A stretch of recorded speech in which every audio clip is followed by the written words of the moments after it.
Hello. सर्व बंधू भगिनींना विनंती आहे की कृपया शांतता राखा. महास्वामींचं आशीर्वचन सुरू होत आहे. कृपया शांतता राखा. धन्यवाद.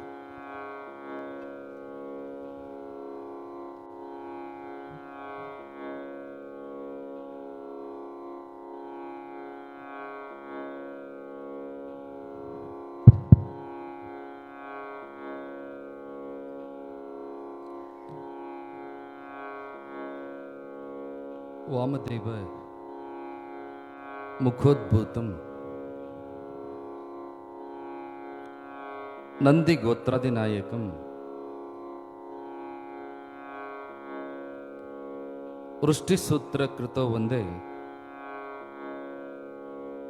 मरुळाराध्यम जगद्गुरुम.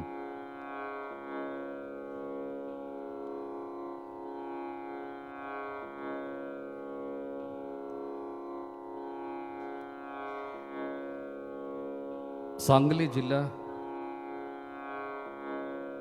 समस्त वीरशैव लिंगायत समाज शिवबसव सांस्कृतिक कला क्रीडा मंडळ व लिंगायत एकता प्रतिष्ठान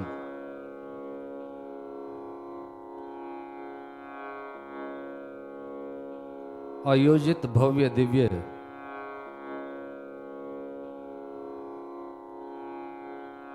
आध्यात्मिक आशीर्वचन एवं शिवकथा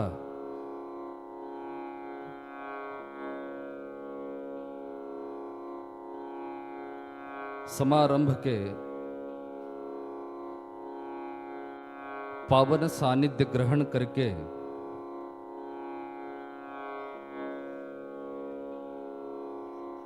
अपना अमूल्य आशीर्वाद आशीर्वचन प्रदान करते हुए परमादरणीय परम पूज्य त्रिकाल वंदनीय श्रीमद काशी ज्ञान सिंहासनाधीश्वर श्री श्री श्री 1008 जगद्गुरु डॉक्टर चंद्रशेखर शिवाचार्य भगवत्पाद महास्वामी जी के पवित्र चरणों में अनंत शतकोटि साष्टांग नमस्कार अर्पण करते हुए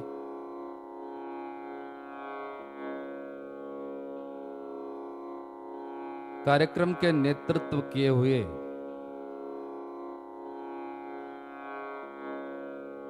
शिवयोगी स्वरूप उपस्थित शटस्थल ब्रह्मी शिवलिंग शिवाचार्य स्वामी जी बेळंकीकर, शटस्थल ब्रह्मी शिवयोगी शिवाचार्य स्वामी जी महिषाळकर, देगदूळ के स्वामी जी, ये भव्य दिव्य कार्यक्रम के आयोजन किया हुआ समिति के समस्त पदाधिकारीगण, आए हुए गण्यमान्य लोग, भक्तगण एवं माताएं, पत्रकार लोग, प्यारे बच्चों,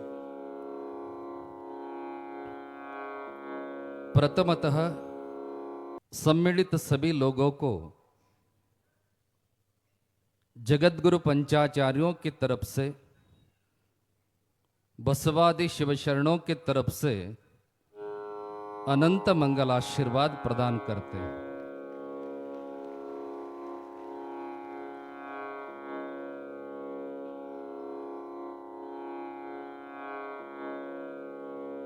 भारत एक धर्मों का देश है, मंदिरों का देश है, देवों का देश है, आचार्यों का देश है। इतना ही नहीं,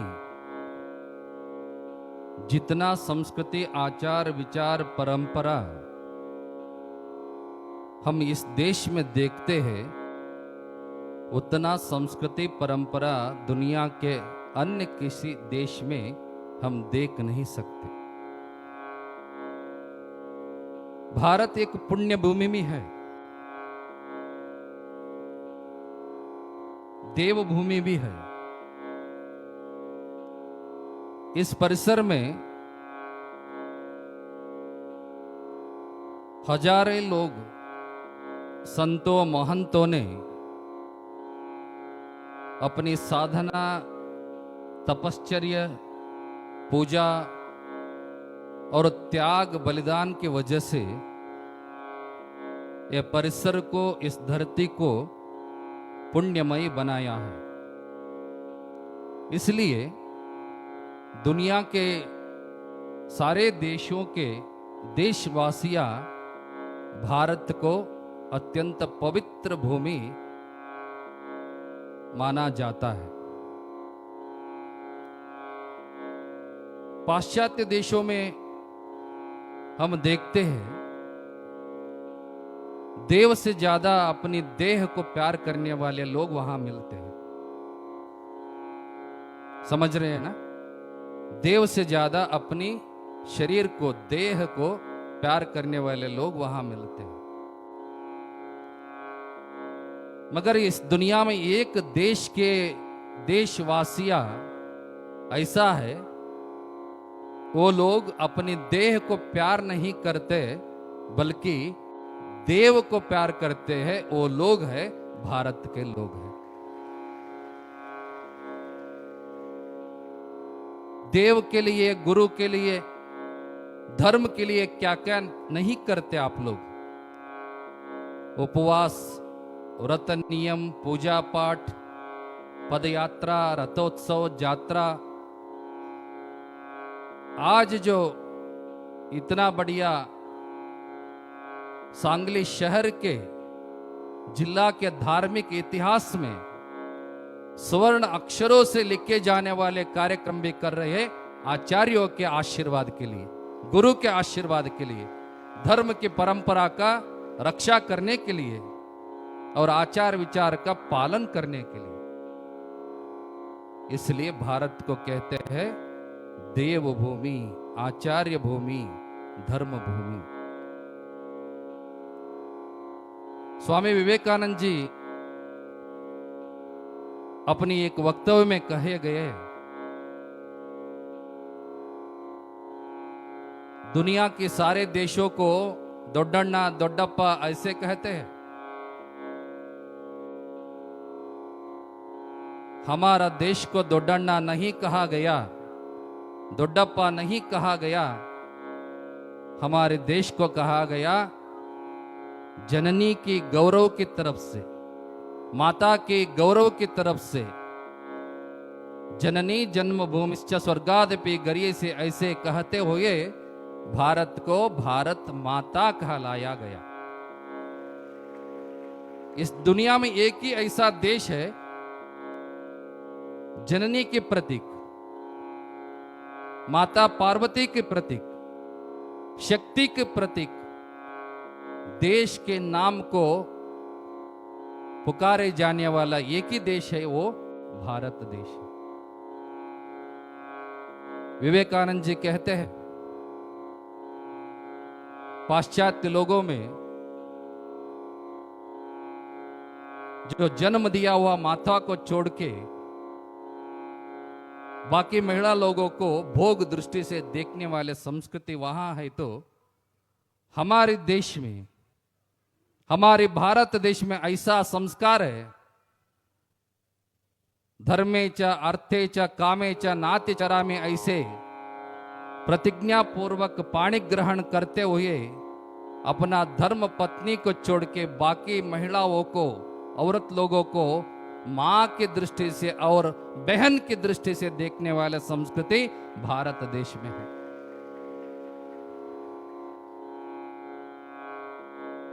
इतना ही नहीं, सिर्फ देश को माता का स्वरूप, माता का दर्जा नहीं दिया गया।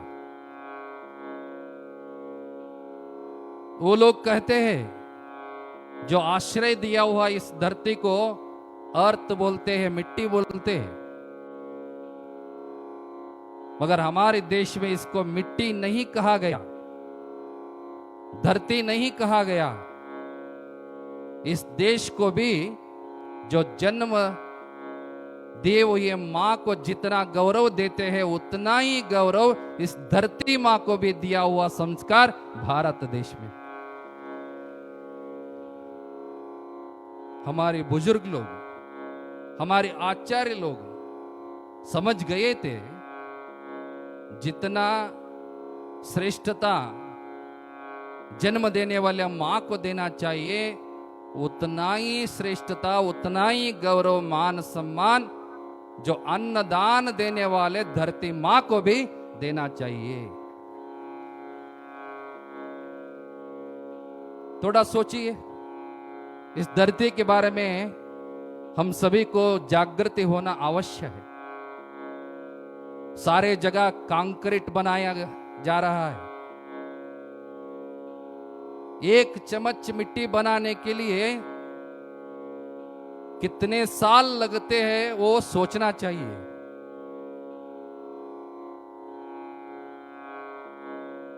हम कभी कभी हमारा आशीर्वचन में कहते रहते हैं, विज्ञान तो बहुत आगे बढ़ चुका है, तंत्रज्ञान तो उससे आगे बढ़ चुका है।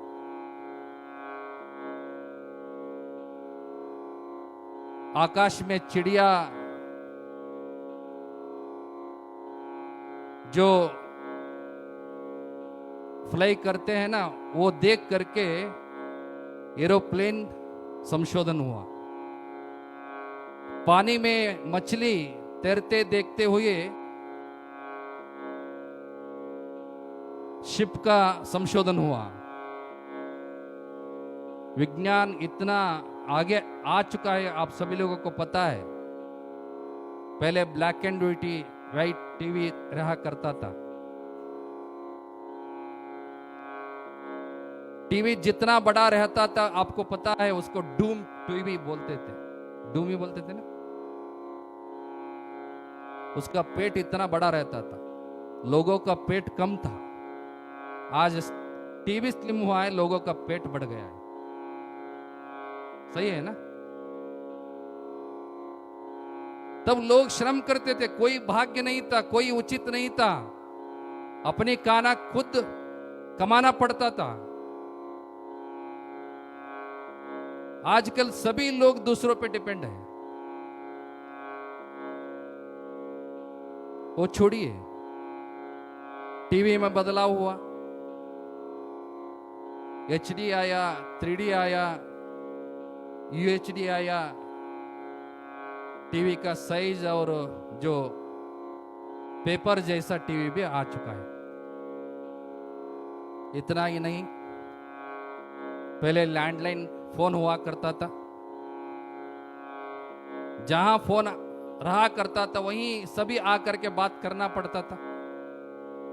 एकजुट के घर में उसका संबंधों का जुड़ाव होता था, वो भी बदल गया। वायरलेस आ गया, 2G, 3G, 4G, अभी 5G आया है।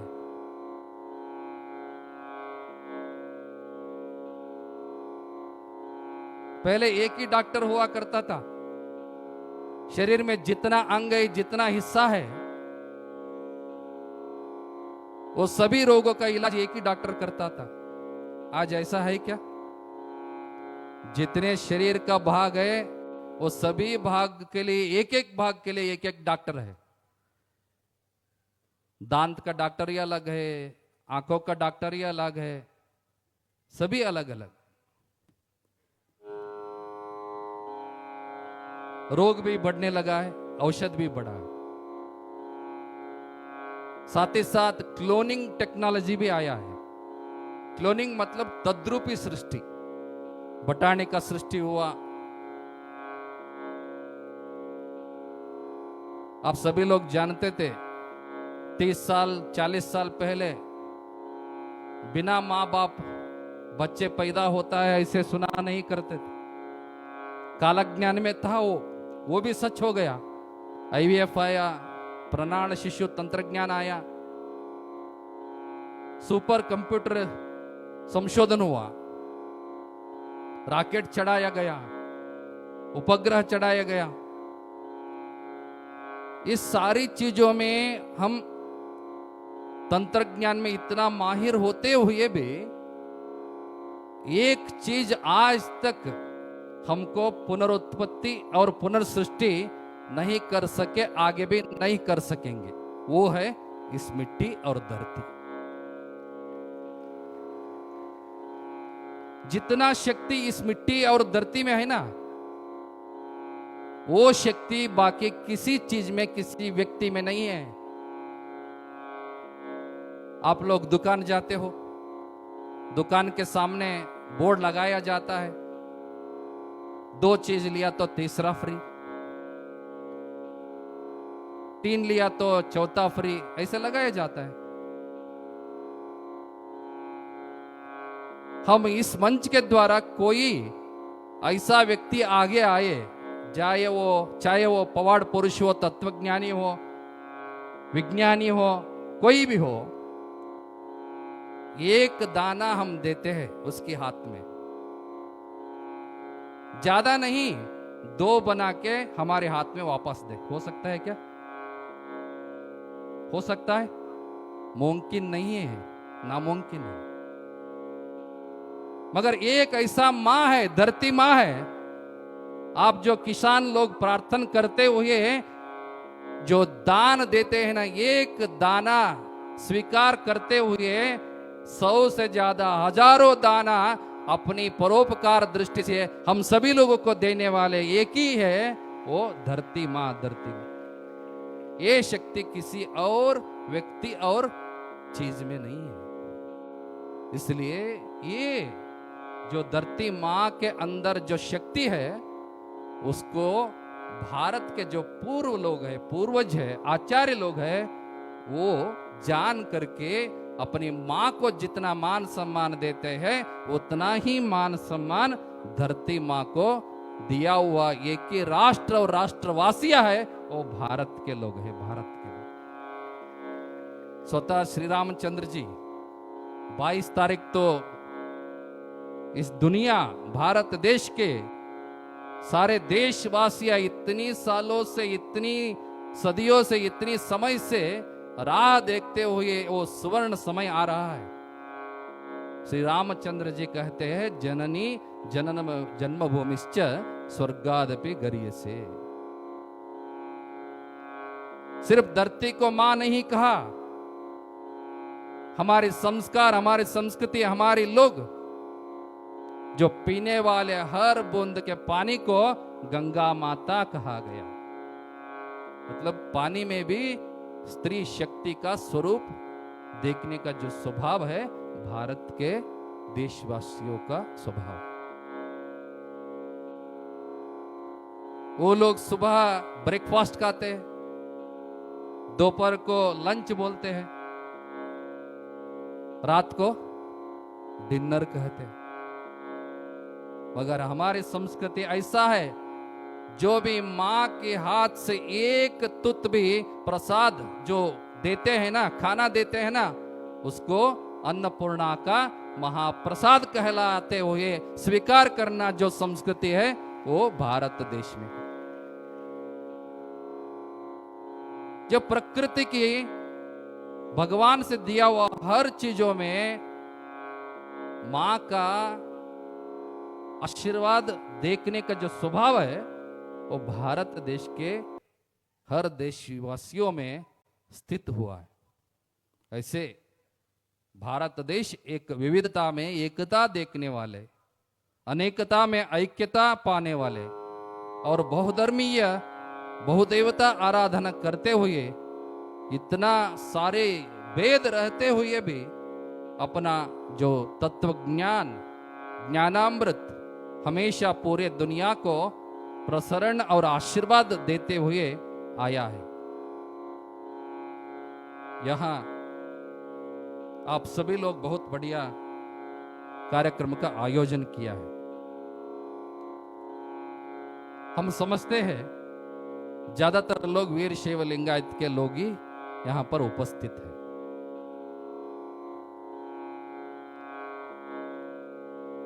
आप सभी लोगों को अवश्य कुछ संगति, कुछ विषय के बारे में ज्ञान रहना आवश्यक है। दुनिया में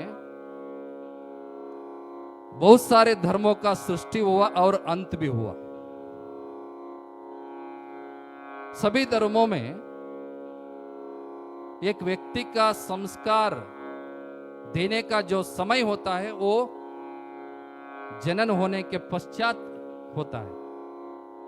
मगर एक ही धर्म इस दुनिया में ऐसा है, जनन होने के बाद संस्कार देने का बात नहीं, जनन से पूर्व मां के गोद में 8वें मास में रहते समय में ही उस गर्भ को ही संस्कार दे करके, गर्भ को ही लिंग धारण करके, उस मां की कान में पंचाक्षरी महामंत्र उपदेश करके जो जन्म होते हुए शिशु सिर्फ और सिर्फ अंग रूपी इस दुनिया को प्रवेश करना नहीं चाहिए, लिंग रूपी हो करके प्रवेश करना चाहिए। ऐसे एक संस्कार किसी धर्म में हम देख सकते हैं तो वो वीर शैव लिंगायत परंपरा में देख सकते हैं।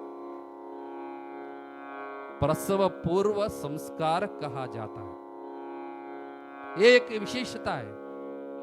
कोई धर्म में ऐसा संस्कार, प्रसव पूर्व संस्कार हम देख नहीं सकते। इसीलिए कहा जाता है वीर शैव परंपरा ऐसा परंपरा है, अंग को लिंग स्वरूपी बनाने वाला, नर को हर बनाने वाला, मानव को महादेव बनाने वाला, जीव को शिव बनाने वाला, पत्थर को भगवान बनाने वाला, जल को तीर्थ बनाने वाला और किंकरत्व से शंकरत्व प्राप्त करने का जो शक्ति है वो एक धर्म में है, वो वीर शैव लिंगायत परंपरा में। दूसरा, आजकल सारे लोग अपनी परंपरा छोड़ करके दूसरा परंपरा का आकर्षित होने का देख रहे हो। सुबह सुबह टीवी लगाए तो शुक्रवार भगवान वहां है, यहां है, आ जाओ।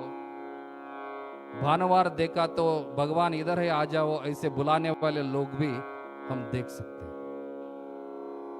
भगवान अन्यत्र नहीं है, भगवान जीव में स्थित है। तुम्हारे अंदर ही भगवान है, अंग के समीप ही भगवान है। उस भगवान को चैतन्य स्वरूपी शिवलिंग बना करके अपने ही वाम हस्त में दे करके अंग और लिंग का सामरस्य का विद्या को उपदेश करके शिव और जीव का मिलन करने का, शिवजी का जीव से मिलन होने का जो विद्या प्राप्त होता है वो वीर शैव लिंगायत लोगों में और विद्या में, शास्त्रों में हम देख सकते हैं।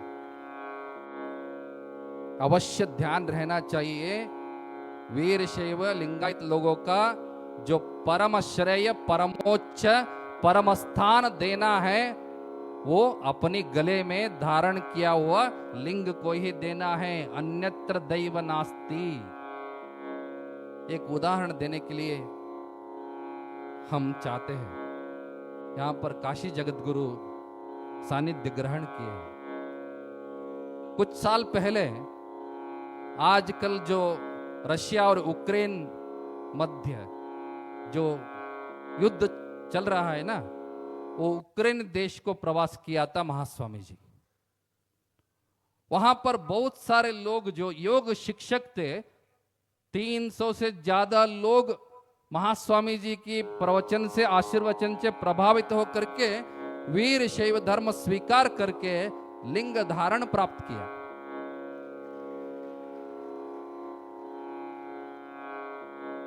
अभी ताली नहीं बजाई, आगे बजाई। उनमें से एक व्यक्ति था वो डैनिश, उनके नाम तो आज दिनेश कहा जाता है। उन्होंने लिंग धारण किया महास्वामी जी से उपदेश करवाया। रोज उस लिंग को भगवान स्वरूपी मान करके अपने गले में धारण करके, जैसे हमारे शिवाचार्य लोग, आप सभी लोग पूजा करते हो, ऐसे ही पूजा करते आया।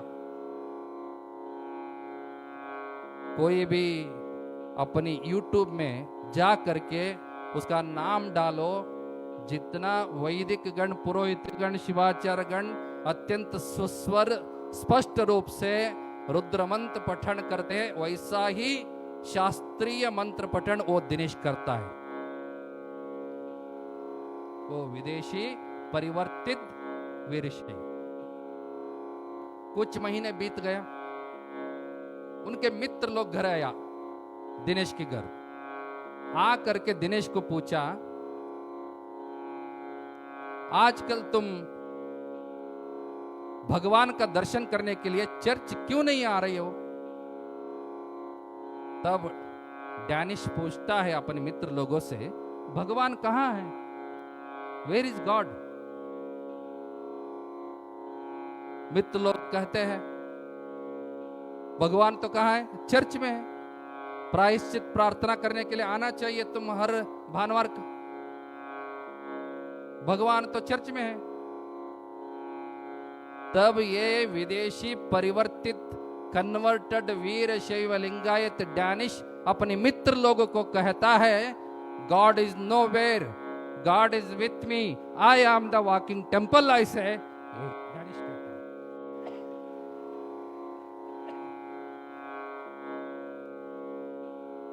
भगवान कहीं नहीं है, भगवान मेरे में है।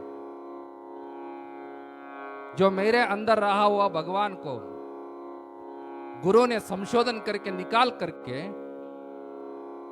मेरे को उसका ज्ञान दिया है। भगवान के साथ मिलन करने का ज्ञान मुझे उपदेश दिया है। इसी वजह से मैं एक चलता हुआ मंदिर, ऐसे वो व्यक्ति कहता है। क्या कहता है? मैं एक चलता हुआ मंदिर, आई एम द वॉकिंग टेम्पल। देखिए कितना गर्व होने की बात है। हर एक प्रत्येक वीर शैव लिंगायत समझना चाहिए, हर एक प्रत्येक व्यक्ति चलता हुआ मंदिर है। कब कब होता है चलता हुआ मंदिर? हाँ, ये ध्यान अवश्य रहना चाहिए। जब गले में लिंग रहता है, माथे पे भस्म रहता है, गले में रुद्राक्ष रहता है, गुरु का आशीर्वाद दिया हुआ पंचाक्षर मंत्र का पाठ प्रवचन जप करता है, वो व्यक्ति कहलाता है चलता हुआ मंदिर। इसलिए आप सभी लोगों को इस मंच की तरफ से आदेश समझिए, सूचना समझिए, सलाह समझिए। हर प्रत्येक वीर शैव लिंगायत लोग अत्यंत आवश्यक रूप से, अवश्य रूप से अष्टावर्ण का, पंचाचारों का और षट स्थलों का पालन आचरण अवश्य करना चाहिए। सिर्फ नाम से वीर शैव लिंगायत मत बनिए, धर्म से वीर शैव लिंगायत मत बनिए। हम इस धर्म में पैदा हुए हैं, हम वीर शैव लिंगायत लोग, ऐसा नहीं कहना चाहिए। गले में लिंग धारण करके कहना चाहिए, मैं वीर शैव लिंगायत हूं। भस्म धारण करके बोलना चाहिए, मैं वीर शैव लिंगायत हूं। इसलिए हमारा मानना यह है, धर्म से, जात से वीर शैव लिंगायत न बनते, बल्कि आचरण से, लिंग धारण से वीर शैव लिंगायत बनता है। ये समझिए। सिद्धांत शिखामणि हमारे वीर शैव लिंगायत लोगों के महाधर्म ग्रंथ है। उस ग्रंथ में कहा गया है, देहो देवालय प्रोक्तो जीवो देवो सनातनी। देह ही देवालय। तब गले में लिंग धारण होने के पश्चात महात्मा बसवेश्वर जी के अभिमानी लोग तो यहां पर बहुत है। उन्होंने अपनी एक वचन में अत्यंत स्पष्ट रूप से कहा है, ಉಳ್ಳವರು ಶಿವಾಲಯವ ಮಾಡುವರಯ್ಯ ನಾನೇನು ಮಾಡಲೆ ಬಡವನಯ್ಯ ಎನ್ನ ಕಾಲೆ ಕಂಬ ದೇಹವೇ ದೇಗುಲ ಶಿರವೇ ಹೊನ್ನ ಕಳಸವಯ್ಯ। पूरा शरीर मंदिर हो सकता है तब जब गले में लिंग धारण होने के बाद। ऐसे जो धर्म का प्रसार प्रचार इस राज्य में नहीं, पूरे भारतवर्ष में और बल्कि विदेशों में भी प्रसार प्रचार करते हुए अपना निज जगद्गुरुत्व स्थान ग्रहण करके अमृत महोत्सव मनाए हुए काशी जगद्गुरु इस समय में 9 दिन सांगली में रह करके आप सभी लोगों को आशीर्वाद दे रहे हैं। ये अत्यंत सुवर्ण समय है, अत्यंत संतोषदायक है, अत्यंत महत्वपूर्ण है। तीसरा वीरशैव लिंगायत के महत्वपूर्ण अंश है, आप सभी लोग मातृगण आजकल सत्ता को अपनी मांगे ज्यादा कर रहे हैं। जो 33% है वो 50% करे, मतलब मीसलात रिजर्वेशन मांग रहे हैं ना सरकार से। आजकल आप लोग मांग रहे हो, मगर जब इस सृष्टि हुआ, इस धर्म का स्थापन हुआ, तब से ही पुरुषों का बराबरी मां को स्थान दर्जा दिया हुआ एक ही धर्म इस दुनिया में है, तो वीरशैव लिंगायत लोग। शिवेन बिना शक्ति, शक्तिश्च बिना शिवा। शिव को छोड़ के शक्ति नहीं, शक्ति को छोड़ के शिव नहीं। ऐसे सामरस्य और समन्वयता बोधन करने वाले और स्त्री पुरुष समान ऐसे अंश हम कोई धर्म में देखते हैं तो वीरशैव परंपरा में देख सकते हैं। इतना ही नहीं, जो 5 सूतक को पालन करते हैं वो लोग अवश्य ध्यान में रखना चाहिए।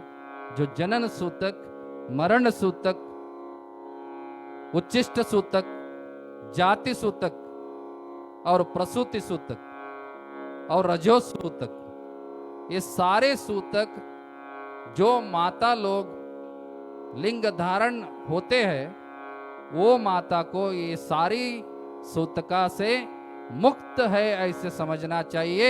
और पुरुष लोग भी मरण सूतक और कोई सूतक नहीं आए हैं ऐसे समझना चाहिए। ये सारे गर्व होने जैसे अंशों को हमारे वीरशैव परंपरा में हम देख सकते हैं। इसलिए इस धर्म का पालन अवश्य करना चाहिए और अपनी जो आगे पीढ़ियां है वो सभी लोगों को अवश्य रूप से अष्टावरणों का, पंचाचारों का और षट स्थलों का ज्ञान अवश्य देना चाहिए और संस्कारों में भाग लेना अवश्य है, ऐसे आशीर्वचन देते हुए शिव कथा भी यहाँ पर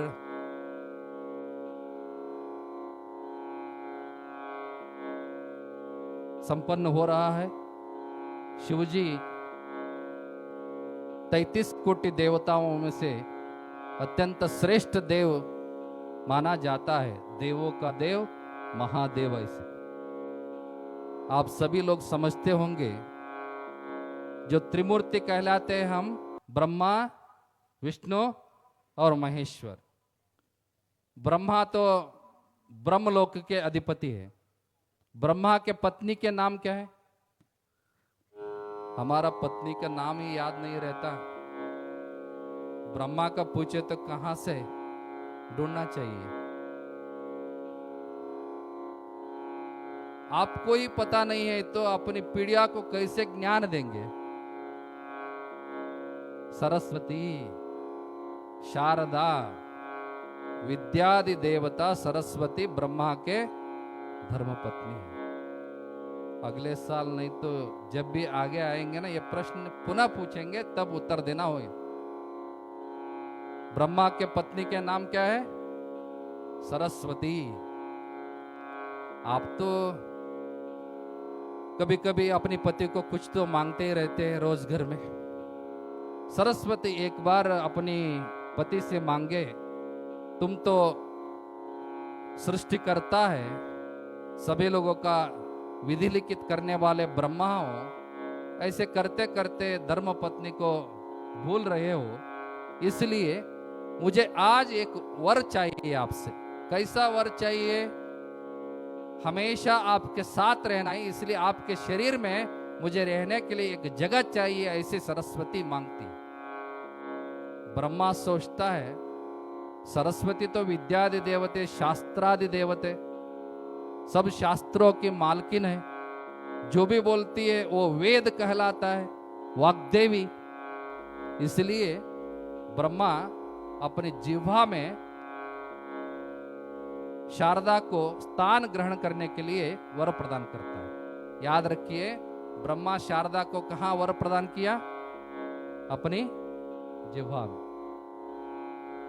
वैकुंठ के अधिपति विष्णु, विष्णु के पत्नी के नाम, ये तो सबको पता रहता है। 33 कोटि देवता में कोई देवता की पूजा छोड़ते हो, सिर्फ एक ही देवता का पूजा करते हो, वो लक्ष्मी की पूजा।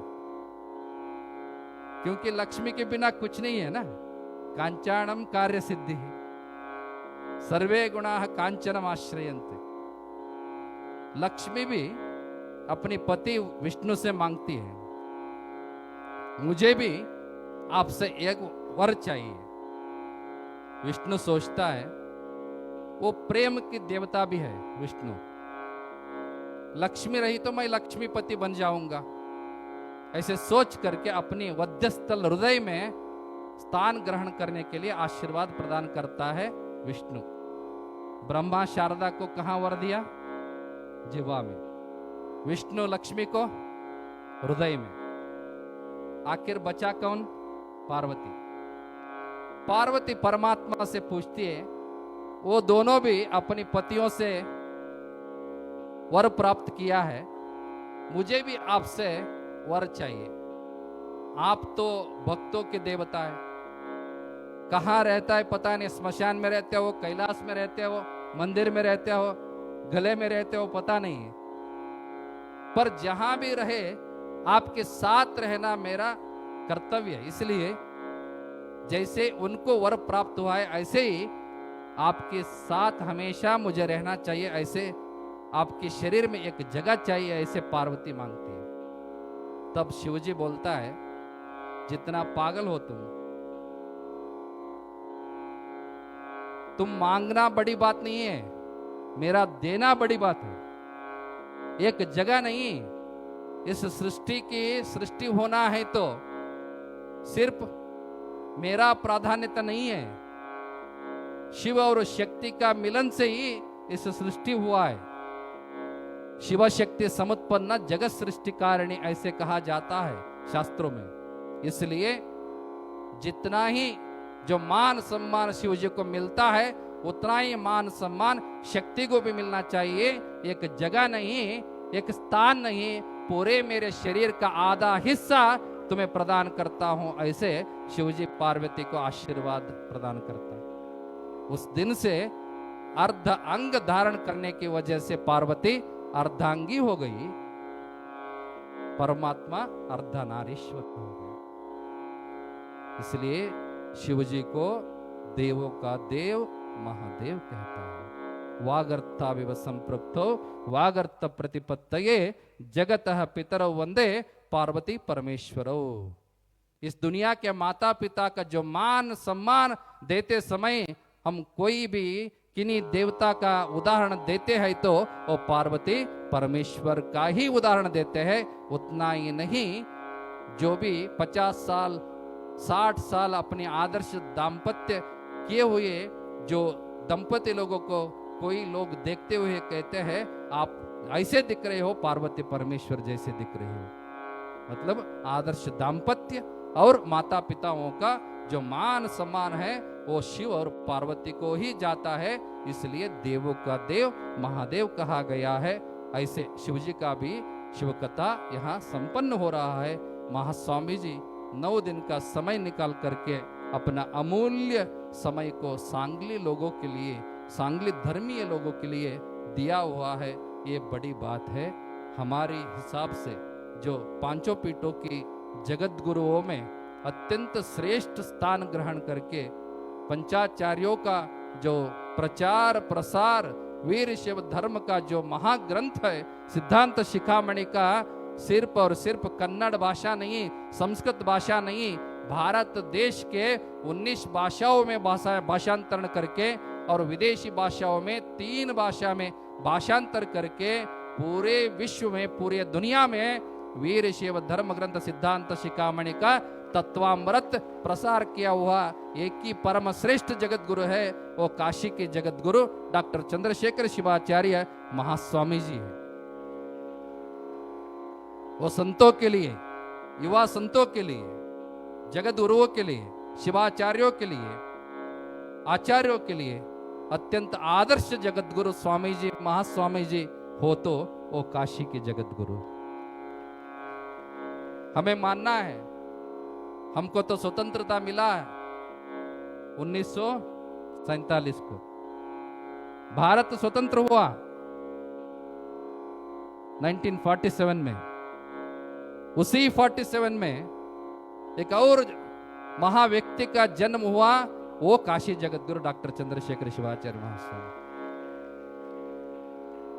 महात्मा गांधी जी, सुभाष चंद्र बोस, वो सब मिल करके भारत को स्वतंत्रता दिलाया, मगर हमारी परंपरा को इतना बरकरार रहते हुए, इतना श्रेष्ठता देते हुए पूरे विश्व प्रसिद्ध, जगत प्रसिद्ध बनाने वाले व्यक्ति पैदा हुआ उसी स्वतंत्रता के साल में, वो काशी जगत गुरु डॉक्टर चंद्रशेखर शिवाचार्य महास्वामी जी। इतना शांत, प्रसन्न वदना, मंदस्मिता होकर के समाधान से भक्त लोगों की कष्ट सुन करके सभी को आशीर्वाद देने का जो क्षमता है वो काशी के जगत गुरु में है। आप सभी लोग पुण्यवान हैं, भाग्यवान हैं। 9 दिन उनका समय मिला है। आप सभी लोग उसका प्रयोजन कीजिए, लाभ कीजिए और जो महास्वामी जी अपने आशीर्वचन में आशीर्वाद देते हैं, आदेश देते हैं, उसका पालन कीजिए। आप सभी लोगों का हृदय से भगवान से प्रार्थना करना चाहिए। अभी 76 में महास्वामी जी अपना आयु में चल रहा है। भगवान से आप सभी लोगों का निवेदन प्रार्थना होना चाहिए 100 साल तक ऐसे ही वज्रकाय होकर के, दृढ़कार होकर के पूरे समाज को मार्गदर्शन करे और हमको आशीर्वाद देते रहे। ऐसे भगवान से सभी लोग विनंती करें, प्रार्थना करें। हम भी करेंगे। ऐसे सभी लोगों को सूचित करते हुए हमारा बेलडंकीकर महाराज इस कार्यक्रम का बहुत बढ़िया रूप का नियोजन किया।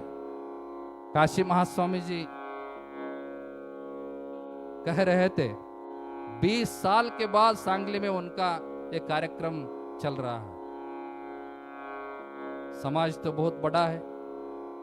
वीर शिव लिंगायत समाज ऐसा समाज है जो जुड़ने वाला समाज है, तोड़ने वाला समाज नहीं है। एक दूसरे को जोड़ने वाला, एक दूसरे को बंधु बनाने वाला, एक दूसरे को भाई बहन बनाने वाला, सर्वे लोगों को एकत्रित लाने वाला शक्ति इस समाज में है। सभी समाज के जो उपजातियां हैं वो लोग उपजाति के जो स्वभाव को छोड़ करके सिर्फ और सिर्फ वीर शैव लिंगायत ऐसे समग्र दृष्टि में सभी लोग अवश्य आना चाहिए। ऐसे इस मंच से आप सभी लोगों को आदेश देते हुए हमको अत्यंत प्रसन्नता हुआ है यहाँ का कार्यक्रम देख करके। 24 को उज्जैनी जगतगुरु महास्वामी जी को भी 8वीं पल्लकी महोत्सव में अवश्य भाग लेना था, मगर पूर्व नियोजित 12 साल से हम 5 दिन एक पहाड़ के गुफा में अनुष्ठान करने का जो समय है उसी समय में है। इसलिए पहले ही आकर के महास्वामी जी का दर्शन प्राप्त करके आप सभी लोगों को आशीर्वचन और आशीर्वाद देने के लिए आज आ करके आप सभी लोगों को संबोधित किया है। आगे अवसर मिले तो सांगली को अवश्य पुनः आएंगे, ऐसे आप सभी लोगों को कहते हुए हमारे जो समिति के पदाधिकारी गण हैं अत्यंत योजना और श्रेष्ठ रूप से इस कार्यक्रम का आयोजन किया है। वो सारे पदाधिकारी गण को और 1 रुपए से लेकर जितना भी दान दक्षिणा सहयोग सहकार इस कार्यक्रम के लिए दिया है वो सभी भक्त लोगों को, मात्र लोगों को, सभी लोगों को पीठ की तरफ से विशेष रूप का अनंत मंगल आशीर्वाद प्रदान करते हैं और इस कार्यक्रम यशस्वी हो जाए। जो बिल्डिंग कर इतना बढ़िया रूप का जो योगदान दिया है उनके साथ मैशालकर महाराज और देगलूर महाराज ये भी यहाँ के पवित्र परिसर में रह करके अपना धर्म प्रचार प्रसार पंचाचार्यों का सेवा करते आया है। वो सभी शिवाचार्यों को पीठ की तरफ से अनंत मंगल आशीर्वाद प्रदान करते हैं। उज्जैन पीठ अत्यंत प्राचीन पीठ कहलाता है।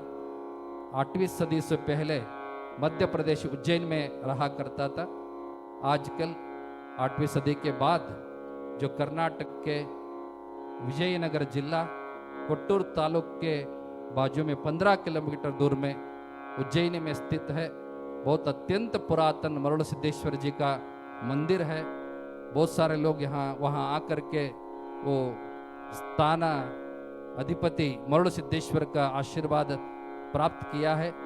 आप सभी लोगों को भी वहाँ आ करके समय निकाल के आ करके वहाँ का मरुड़ सिद्धेश्वर महास्वामी का आशीर्वाद प्राप्त कीजिए, ऐसे कहते हुए पुनश्च उपस्थित सभी लोगों को आयुष्य आरोग्य प्राप्त हो, बच्चे लोगों को विद्या बुद्धि प्राप्त हो, सभी लोगों को मंगल हो, ऐसे अनंत मंगल आशीर्वाद प्रदान करते हुए हमारा आशीर्वचन को पूर्ण करते हैं।